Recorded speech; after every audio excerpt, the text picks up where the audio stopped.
Boa noite, irmãos. Paz do Senhor Jesus. Deus seja louvado por mais esta noite. Obrigado pela água, viu, pastor? Deus abençoe, rica e abundantemente.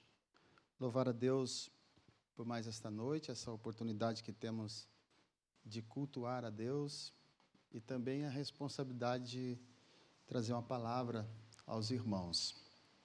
Estou feliz porque cada dia que passa, Deus tem se manifestado poderosamente nas nossas vidas. E temos visto também o trabalhar de Deus por onde nós temos passado. Levado o Evangelho do Senhor Jesus aqui nesta nação, trabalhando com vidas que não conhecem a Cristo e que são nativos, são aqui desta nação. Temos vivido experiências extraordinárias com Deus ao anunciar o Evangelho de Jesus. Porque a Bíblia diz que o Evangelho é o poder de Deus. Amém? Então, se o Evangelho é o poder de Deus, pregue a palavra, fale de Jesus, fale do seu jeito, da sua experiência, do modo que o Senhor tem trabalhado no seu coração, na sua vida. De maneira simples, pode parecer que sim, mas é o poder de Deus, é o extraordinário de Deus fluindo na sua vida e através da sua vida. Eu louvo a Deus pela vida do pastor Alexandre e da sua família, que tem entendido o trabalhar de Deus na minha vida, na vida da minha esposa, missionária Tatiane, e dos meus filhos, e tem servido de incentivador, de motivador, de suporte para esse tempo que nós estamos aqui. Já estamos aproximando aí de 6 meses aqui em Portugal e temos compartilhado de muitas maravilhas que Deus tem feito. Parece tão pouco tempo e, ao mesmo tempo, parece que o tempo já passou tão rápido.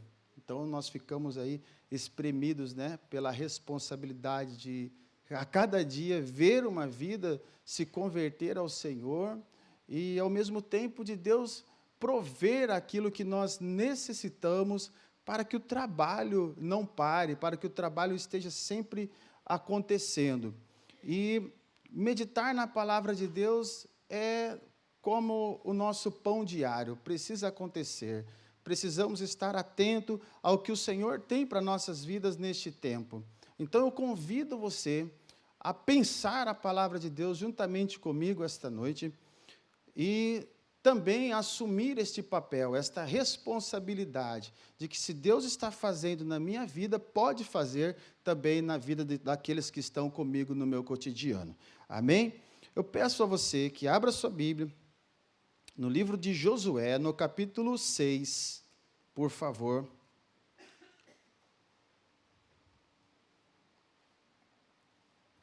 A partir do versículo de número 1, a epígrafe vai dizer que Jericó é destruída e Raabe é salva.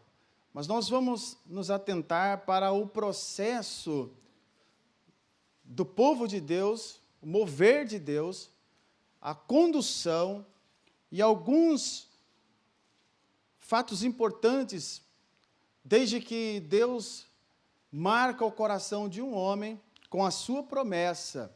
E então nós vamos pensar a palavra de Deus nesse prisma. Diz a palavra do Senhor no capítulo 6, do livro de Josué, versículo 1. Ora, Jericó cerrou-se, e estava cerrada por causa dos filhos de Israel. Ninguém saía, nem entrava. Então disse o Senhor a Josué: olha, tenho dado na tua mão a Jericó, e ao seu rei, e aos seus valentes e valorosos. Vós, pois, todos os homens de guerra, rodeareis a cidade, cercando a cidade uma vez. Assim fareis por 6 dias. E 7 sacerdotes levarão 7 buzinas de chifres de carneiro diante da arca. E no 7º dia rodeareis a cidade 7 vezes. e os sacerdotes tocarão as buzinas. E será que, tocando-se longamente a buzina de chifre de carneiro, ouvindo vós o sonido da buzina, todo o povo gritará com grande grita, e o muro da cidade cairá abaixo, e o povo subirá nele, cada qual em frente de si. Quero ler até aqui e meditar com os irmãos um pouquinho na história. Mas antes, eu quero falar aqui com os irmãos que eu vi aqui este ato tão maravilhoso da apresentação do Álvaro. Isso me fez lembrar quando eu e minha esposa e eu, estávamos desejando ter filho. E minha esposa, eu lembro que ela tinha um temor muito grande, por conta das nossas condições, por conta do que acontece no mundo externo, tantas coisas acontecendo. Eu lembro que uma irmã, uma senhora muito sábia, percebeu essa aflição, o nosso desejo e, ao mesmo tempo, uma aflição, mais assim com a minha esposa, porque ela se preocupava muito na questão da educação, e a irmã deu uma orientação para ela. Eu lembro que as duas estavam sentadas assim, à beira assim, do púlpito da igreja, era um dia de oração, de vigília na igreja, e as duas começaram a conversar, e ali a irmã, com a sua experiência de vida, foi abrandando o coração da minha esposa e colocando no coração dela paz. E ela também entendeu que era Deus falando, era Deus tratando através da vida daquela irmã, porque o que nós nos preocupamos como pais é sobre a providência, como vamos prover tantas coisas, tantas necessidades. E dependendo do contexto de vida que nós estivermos inseridos, a preocupação pode ser maior ou pode ser menor. Mas uma coisa nós aprendemos naquele dia, que Deus é o provedor de todas as coisas. E hoje nós temos 2 filhos, o Ebraim já com 13 anos e o Breno com 6 anos. Aliás, vai completar 6 anos agora em setembro, no dia 4. E de lá para cá, Deus proveu todas as coisas. Deus provê tudo. E tudo isso está aqui dentro do contexto da mensagem que eu quero trazer hoje. Deus é provedor de todas as coisas. Deus, ele faz uma promessa ao ser humano, à humanidade. E no que nós lemos aqui, em específico, ao povo de Israel. Deus faz uma promessa, mas ele faz uma promessa, não é aqui, no texto que nós lemos. Esta promessa foi feita lá no livro de Gênesis, no capítulo 12, quando Deus chamou Abrão e falou com ele: sai da tua terra, da casa de teu pai, e vai para uma terra que eu te mostrarei. Quando nós analisamos o contexto histórico, nós voltamos um passo antes, no capítulo 11, e nós vemos que o pai de Abrão já estava se dirigindo para aquela terra. Ele já estava quebrando a inércia, já estava caminhando, porém ele não conseguiu chegar naquela terra, morre antes. E aí Abrão fica com essa responsabilidade, porque o Senhor falou para Abrão, Deus colocou uma luz em cima de Abrão. Por que não foi com o teu pai? Porque o seu pai, ele era fabricante, era um empresário no ramo da idolatria. Ele fabricava ídolos, imagens, e então o processo só pode ser dado em contínuo para aquele que se quebrantar e se servir daquilo que Deus colocar no seu coração. Então o Senhor chama Abrão e fala: sai da tua terra, sai da casa de teu pai para uma terra que eu te mostrarei. E quando eu li no capítulo 11 que o pai dele já estava caminhando naquela direção, eu percebi que Deus já tinha um propósito na vida de Abrão com a sua família, com o interesse de realizar algo grandioso. E eu penso também, à luz da palavra, que quando Jesus Cristo morreu na cruz do Calvário por mim e por você, Ele também já tem algo traçado em Deus por nós. A Bíblia diz que Ele nos transportou das trevas para o reino do Filho do seu amor, então agora eu compreendo que Deus também tem um propósito na minha vida e na minha família. Você crê assim? Você pode aplaudir Jesus pelo propósito dele na tua vida, na tua casa, da tua família. Eu tenho plena certeza de que há um propósito de Deus para a sua vida. Do contrário, não estaríamos aqui para ouvir a palavra de Deus.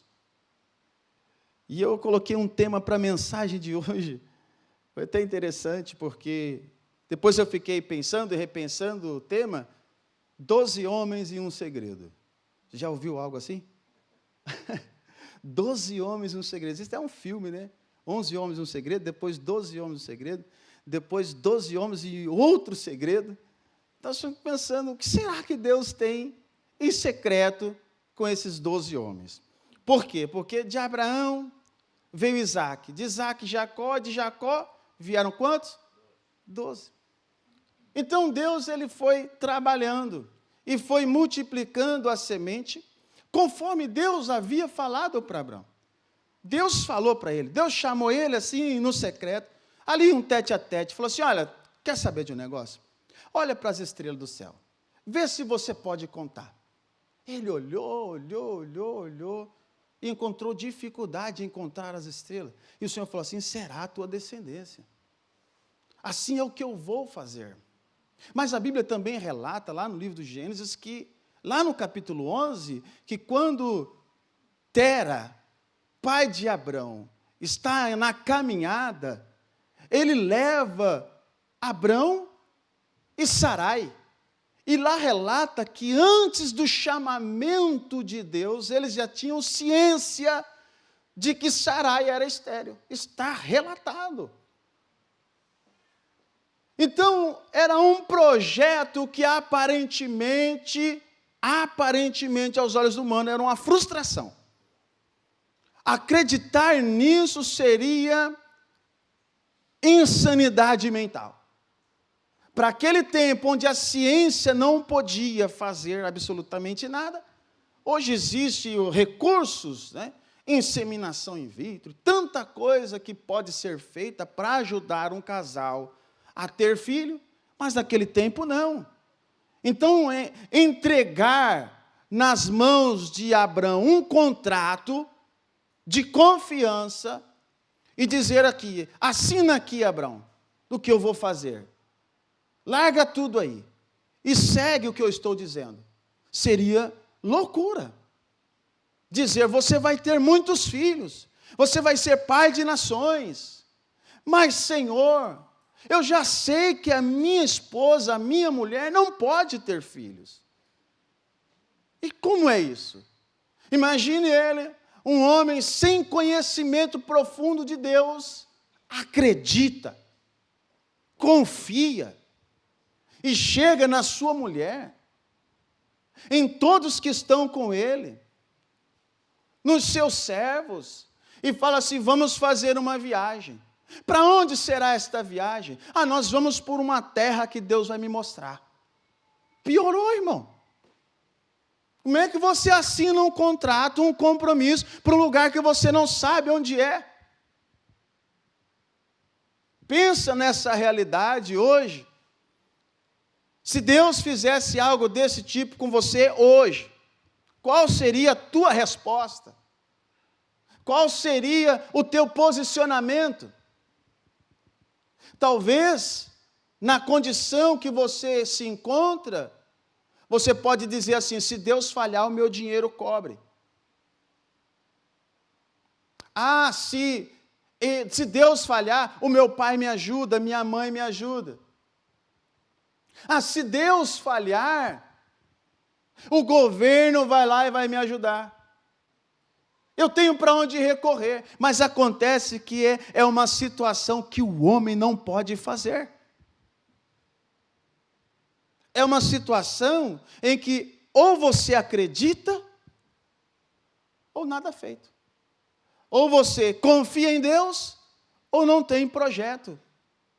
Então, acontece que Abrão confia em Deus.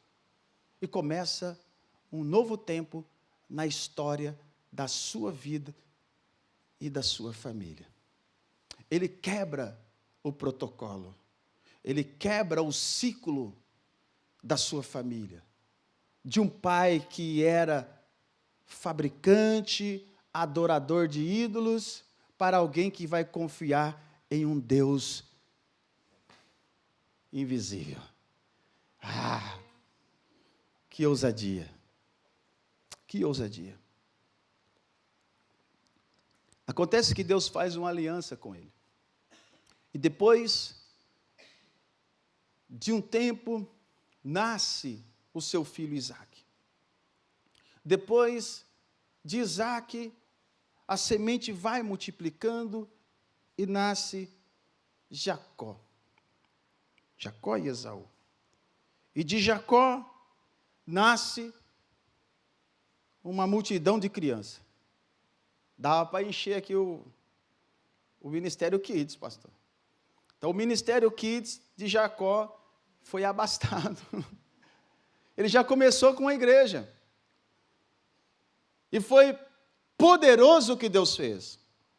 Porque disso Deus estabeleceu princípios, Deus estabeleceu a ordem na casa, Deus fez com que as gerações conhecessem o mover de Deus, que as outras nações, através deles, pudessem conhecer a grandeza de Deus, o cuidado, o amor de Deus, porque Deus escolhe um povo para ser somente seu, um povo pequenino. A Bíblia diz que era um povo pequeno, mas Deus o amava. Deus amou esse povo pela aliança, pelo compromisso. Deus nunca se esqueceu da conversa que ele teve com Abrão, assim como Deus não se esqueceu da conversa que ele teve com cada um de nós. Lá naquele dia da nossa dor, da nossa necessidade, Deus apareceu, Deus se manifestou através de alguém, Deus se apresentou a Abrão através de anjos, Deus se apresentou de maneira teofânica, Deus se apresentou de várias maneiras, porque a partir do dia que ele fala com Deus, ele assume um relacionamento íntimo com Deus. E para hoje, como tem sido para nós esta relação, como tem sido para nós nos dias de hoje, a partir do dia que o Senhor me chamou, como tem sido esta relação, como tem sido esses dias, qual é a confiança que nós temos estabelecido em Deus? Como é que tem sido o dia a dia, quando amanhecemos, acordamos, como passamos o dia, como encerramos o dia? Porque Abrão, contudo, ele sempre estava a falar com Deus. Isaque sempre esteve a falar com Deus. Jacó, numa trajetória um pouco contraditória ao seu pai, houve um momento em que ele chegou diante de Deus, em uma jornada de fuga, para a casa do seu tio Labão. Ele falou com Deus: se esta viagem que eu fizer, o Senhor for comigo, o Senhor não deixar faltar o pão, o Senhor prover todas as coisas, eu serei filho do Deus do meu pai. Isso é um sinal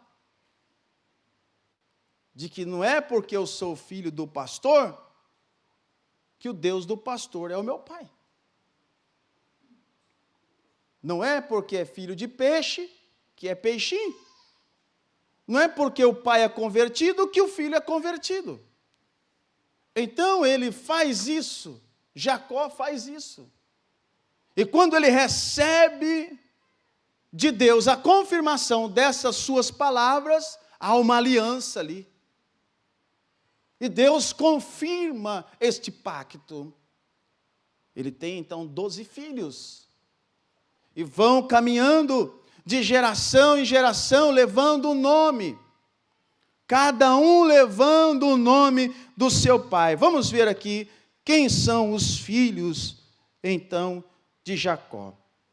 Jacó teve 12 filhos: Rúben, Simeão, Levi, Judá, Dan, Naphtali, Gade, Azer, Issacar, Zebulon, José e Benjamim. Depois, lá na frente, a tribo de José, ela é dividida em seus filhos, não é?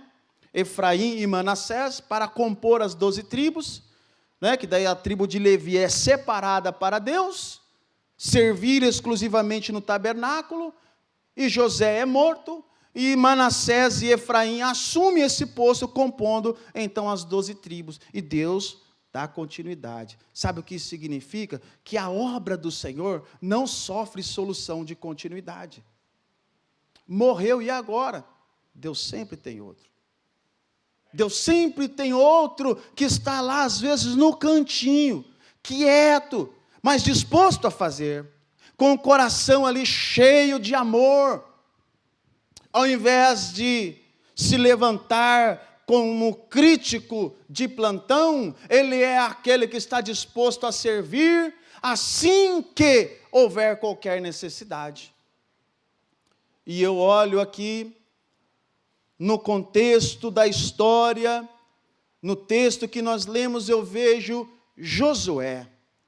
Josué, um homem de Deus, íntegro, em que o Senhor chama quando Moisés morre.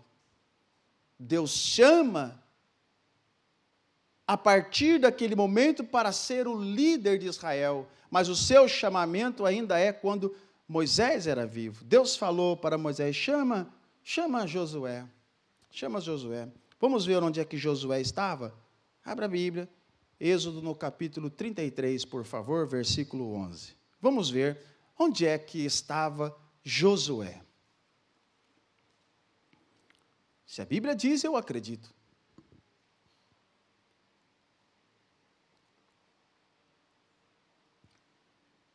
A Bíblia diz assim, aleluia, e falava o Senhor a Moisés cara a cara, como qualquer fala com o seu amigo. Depois tornava ao arraial, mas o seu servidor, o mancebo Josué, filho de Num, nunca se apartava da onde? Não, era do videogame. Vivia no videogame, irmão. Estava nos campos, estava na rua, estava perdido. Onde ele estava? Na casa do Senhor, no tabernáculo, servindo, na tenda. Nós olharmos para o contexto aqui desse tempo, havia o tabernáculo, a tenda, onde Moisés ia falar com Deus. E cada tribo tinha a sua tenda, o seu representante, o seu cabeça de família. E cada cabeça de família ficava à frente da tenda, representando o seu povo, a sua família. E ficava ali. E Moisés ia lá falar com Deus, levar a Deus as necessidades dos homens e também ouvir o Senhor acerca daquilo que deveria falar aos homens. Mas a Bíblia está dizendo aqui que Josué, o mancebo, que quer dizer o jovem, aquele jovem que estava atento ao movimento, ao posicionamento do povo e às ações de Deus no seu tempo. Ele foi lá e entregou toda a sua juventude ao Senhor. O que estava pensando Josué naquele momento? Há muita gente madura, sábia, que tem dificuldade em tomar essa decisão de entregar-se ao Senhor. Talvez por medo, por insegurança, por desconfiança ou por suspeita. Mas se o Senhor falou com você, em algum momento, seja em sonho, seja em visão, ou seja através de alguém, é uma oportunidade de você se relacionar com Ele, firmar um pacto e falar: Senhor, o que queres de mim, o que queres que eu faça ao Senhor?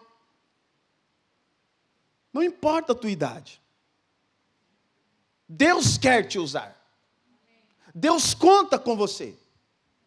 Que a mensagem da cruz toque o teu coração de uma maneira sobrenatural, ao ponto de você não se conter e sentir essa responsabilidade, esse desejo de ir e falar do amor de Deus. De ser um participante desse projeto que move esta nação. Através da igreja, através dos trabalhos, através das atividades que a igreja tem. A bem da verdade, nós encontramos dificuldades, sim, encontramos dificuldades. Temos limitações. Mas o que você faria se o Senhor te chamasse hoje e dissesse assim: vem, vem que eu garanto. Entrega o teu tempo. Entrega o que você tem para mim. Josué estava ali. Ninguém o obrigava a estar ali. Porque todos voltavam para casa. Todos voltavam para casa. A Bíblia diz isso. Leia. Todos voltavam para casa. Mas ele colocou no coração de ficar ali servindo. Eu acredito que ele não fez isso por ambição. Mas Deus trabalhou ele. Ele viu, ouviu e sentiu o que os demais não sentiam. Ele presenciou obras sobrenaturais da parte de Deus. Ali no secreto, nos momentos em que Moisés estava falando com Deus e depois ia falar com o povo, ele permanecia ali. Porque Deus estava preparando ele para um tempo. Talvez o que Deus requer de mim, de você hoje, não é para agora. Pode ser para um ano vindouro, para uma necessidade que apontará para daqui a alguns anos. Mas que começa hoje, que começa agora. E eu preciso assinar esse compromisso com o Senhor, fazer esse pacto, porque quando chegar lá adiante eu vou entender por que é que o Senhor tocou na minha vida, no meu coração, naquele dia em que eu não tinha ninguém por mim, eu só tinha o Senhor e o Senhor apareceu. Isso justifica porque tantos vão embora e só a presença do Senhor permanece. Quem busca pelo Senhor não se frustra. Deus sempre aparece.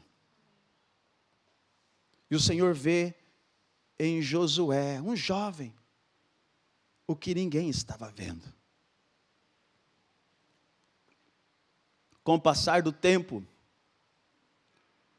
Deus trabalhando na promessa, em cumprir esta promessa.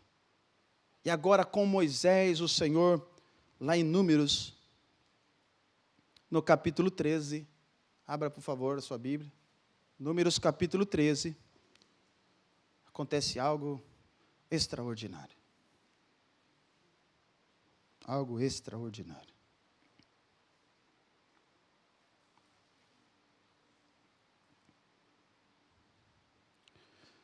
Diz assim o versículo 1. E falou o Senhor a Moisés, dizendo: envia homens que espiem a terra de Canaã, que eu hei de dar aos filhos de Israel. de cada tribo de seus pais enviareis um homem, sendo cada qual maioral entre eles. E enviou-os Moisés do deserto de Parã, segundo o dito do Senhor. Todos aqueles homens eram cabeças dos filhos de Israel. E aí do versículo 4 até o versículo 16, está relatado o nome de cada um que foi convocado para esta missão. Mas no versículo 16 tem algo interessante que acontece aqui. Estes são os nomes, no versículo 16, dos homens que Moisés enviou a espiar aquela terra. E a Oséias, filho de Num, Moisés chamou Josué. O último nome a ser chamado. O último da lista. O último da lista. Eu tenho aprendido nesses últimos tempos que o melhor lugar para nós estarmos, a melhor condição, o melhor status que eu possa adquirir na vida é ser um filho de Deus. E ter a minha identidade fortalecida no Senhor como filho de Deus. Porque como filho de Deus, não importa se eu sou o primeiro a chegar, se eu sou o último a chegar, sempre haverá um lugar na mesa para mim. Ninguém poderá ocupar o meu lugar. Há lugar para todos. Eu não vou ficar inseguro se uma multidão sair na frente, numa velocidade que eu não possa acompanhar, e eu ir no passinho do boi, não é? Firme e constante. Quando eu chegar, o meu lugar estará ali para ceiar com o Senhor. Esta é uma verdade que está selada no meu coração. Selada. E agora Josué, o último. Alguém poderia pensar, mas e aí? Que injustiça, não? Chamou todo mundo. Mas o detalhe que eu quero chamar a atenção nesse versículo é que Oséias havia sido chamado. Oséias havia sido chamado. Aí Moisés falou, não, peraí, vamos ter alguma coisa acontecendo aqui, eu preciso fazer uma mudança nessa lista. Aleluia. Aleluia. Deus é fiel, irmão. Ele não esquece do trabalho das tuas mãos. Você fez um investimento, você dedicou, você sempre honrou a Deus, você sempre procurou ser honesto, ser justo, e parece que agora você cai em um ato de injustiça, e o Senhor, onde é que o Senhor está, que não está vendo o que o patrão está fazendo, o que essas pessoas estão fazendo comigo? Eu procuro ser honesto com todo mundo a vida inteira, desde a casa dos meus pais, e agora servindo a Deus, ser honesto, e vem alguém atravessando, e não permite que agora eu venha tomar posse da minha herança. Deus mostrou a Moisés, tem algo errado nessa lista. Por isso eu disse, e como filho de Deus, tem um lugar para mim. E era propósito de Deus enviar 12 para espiar a terra. Esses 12 homens não eram homens qualquer. E nessa seleção, Deus chamou todos esses nomes, inclui Josué. Eles vão espiar a terra, vão lá, e olha o que acontece. Versículo 21 do mesmo capítulo 13. Assim subiram e espiaram a terra desde o deserto de Zim até Reob, a entrada de Ramate, e subiram para a banda do sul e vieram até Hebrom, e estavam ali Aimã, Sesai e Talmai, filhos de Anak. Hebrom foi edificada 7 anos antes de João no Egito. Depois vieram até o vale de Escol, e dali cortaram um ramo de vide com um cacho de uvas, o qual trouxeram 2 homens sobre uma verga, como também romãs e figos. Ou seja, para levantar aquele cacho precisou de 2 homens. Chamaram aquele lugar o Vale de Escol por causa do cacho que dali cortaram os filhos de Israel. Depois voltaram de espiar a terra, ao fim de 40 dias, diga 40 dias, observando a terra. E caminharam, e vieram a Moisés e a Arão, e a toda a congregação dos filhos de Israel no deserto de Parã, a Cádiz, e tornando, deram-lhes conta a eles e a toda a congregação, e mostraram-lhe o fruto da terra. E agora começa a saga. E contaram-lhe e disseram: olha, Moisés, fomos à terra que nos enviaste, e verdadeiramente mana leite e mel. E este é o fruto. E apresentaram um grande cacho e muitos figos e romãs. Disseram: tudo isso é de lá. Agora o versículo 28 começa algo a preocupar. O povo, porém, que habita nessa terra é poderoso, e as cidades fortes e muito grandes. E também ali vimos os filhos de Anak, que eram os gigantes. Os amalequitas habitam na terra do sul, e os heteus, os jebuseus e os amorreus habitam na montanha, e os cananeus habitam ao pé do mar e pela ribeira do Jordão. Essa narrativa começa a desfalecer o coração do povo. Eles apresentam, olha, tudo muito bonito, mas não é para nós não. Não vai dar para a gente entrar. Porque lá tem gigantes. Os filhos de Anak. Eles são muito fortes. Nós aqui não daremos conta de prevalecer contra eles.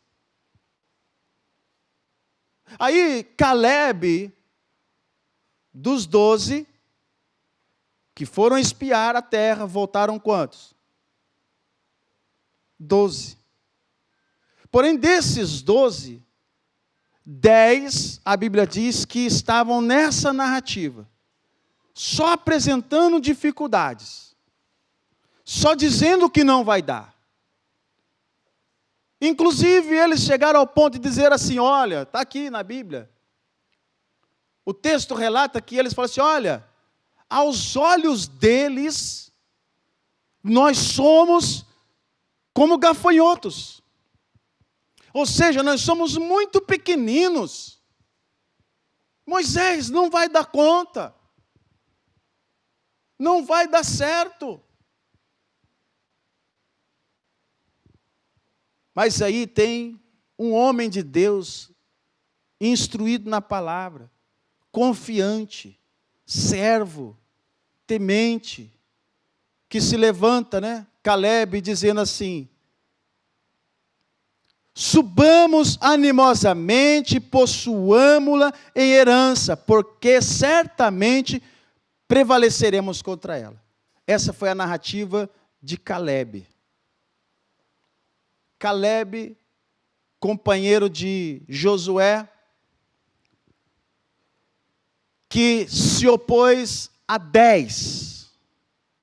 Sabe aquela conversa de que a maioria sempre tem razão, que a maioria vence?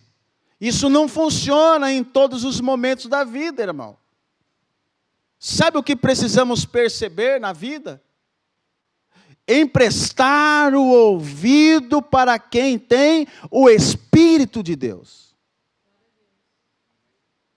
Estão na igreja, está no meio do povo de Deus, mas o seu coração não está confiante, não está atento a quem fez a promessa. A promessa não veio de Moisés, a promessa veio do Senhor, a promessa não veio do pastor, a promessa veio de Deus. O que você tem vivido? Como tem estado o seu dia a dia? Hoje, a sua vida está alinhada com os propósitos do Senhor? Porque disse que 12 homens e um segredo. é este: é dar ouvido a quem tem o Espírito de Deus. A história vai relatar para nós que nenhum desses 10 entraram na terra prometida. Nenhum. Somente Josué e Calebe. E a nova geração que nasceu no deserto. Todos aqueles que saíram do Egito, de todos eles, somente Josué e Calebe adentraram, conforme a palavra de Deus ensina. Moisés Deus tomou, que é um mistério que até hoje não foi desvendado. Deus tomou Moisés para si. Deus honrou o ministério de Moisés 2 vezes. A primeira, o Senhor o arrebatou, o Senhor tomou para si.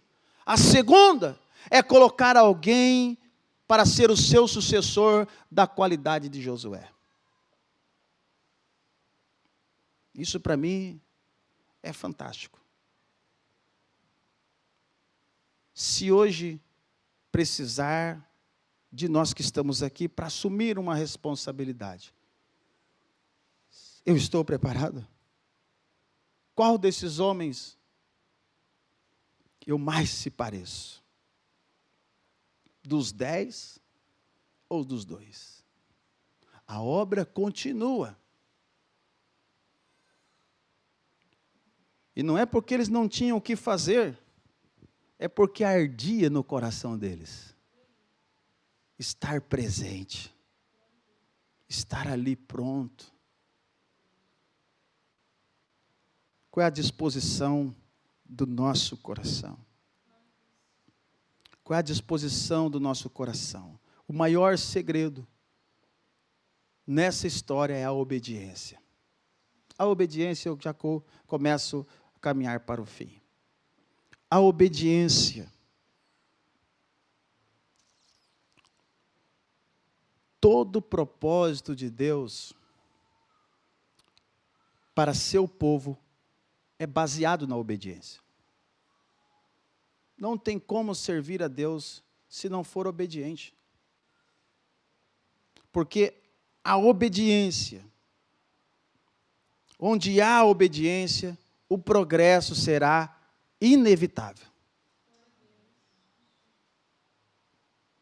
Vivemos em um contexto social, onde cada um aspira por algo na vida. E a pergunta que não quer calar: o que eu desejo está alinhado com o propósito do Senhor para a minha vida? Você adentrou por esta porta hoje com uma expectativa de cultuar a Deus, sim, mas eu creio que também você veio buscar uma resposta da parte de Deus. Então que a tua vida, a minha vida, nós possamos rever e alinhar.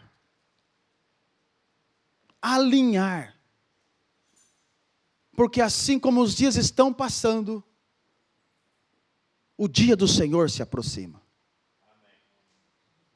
E o que eu vou apresentar para o Senhor?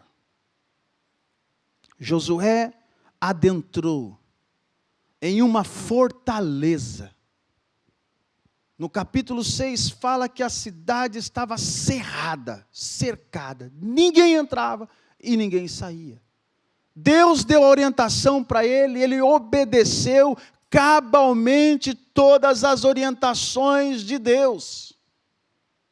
Humanamente falando, era impossível atravessar o Jordão, que já era um grande obstáculo.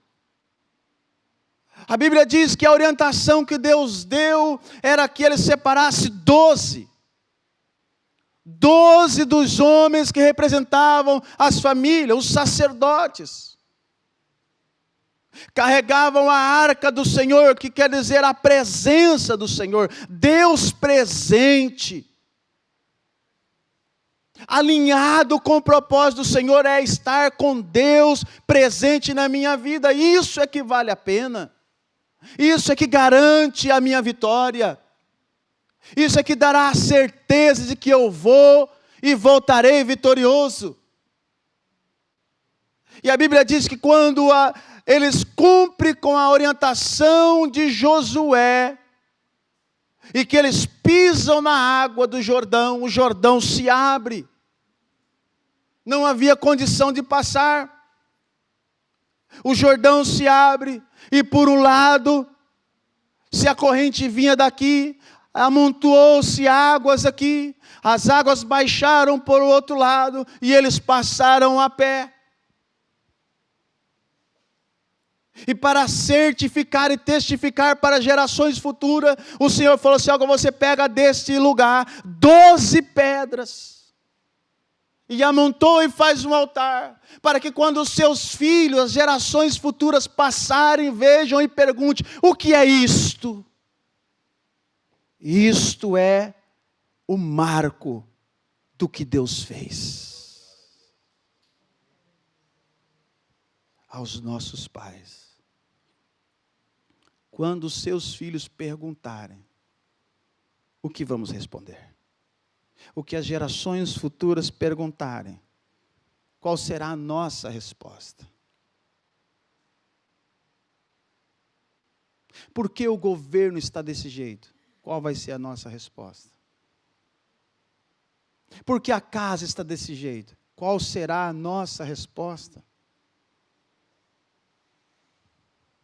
Que nós possamos aprender com Josué. Fidelidade, confiança.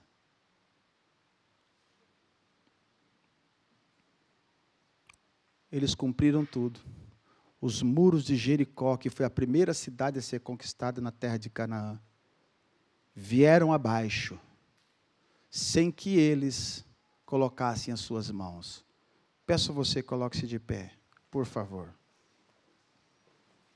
Eu concluo dizendo o seguinte: que a manifestação do poder de Deus nos muros de Jericó é a certificação de que, se eu caminhar em obediência, aquilo que eu não consigo fazer, Deus vai fazer por mim.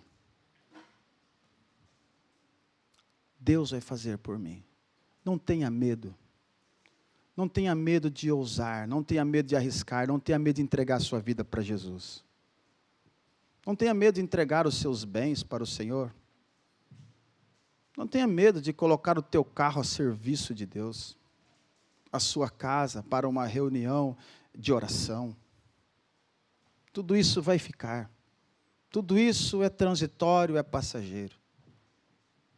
Comece reunindo com a tua família. Quem sabe o teu vizinho escute o louvor lá na tua casa e pergunte: o que é isso que está acontecendo? Aí você vai dizer: é uma reunião de oração, quer participar? Aí ele vai também querer. E lá você vai transmitir o amor de Deus. Aí você vai ter o que dizer depois: isto, meu filho, que está acontecendo é o poder de Deus. Esta é uma noite de decisão. É uma noite em que você pode, agora que esse segredo é revelado, o que nós vamos fazer? Porque a obediência, ela traz o progresso. A obediência faz você frutificar. A obediência faz você prosperar. Lembra de Jacó? Jacó falou: Senhor, certamente eu vou dar tudo. Eu entregarei o dízimo de tudo, de tudo, de tudo. Quem faz isso a um Deus desconhecido? Deixa o Senhor trabalhar no teu coração.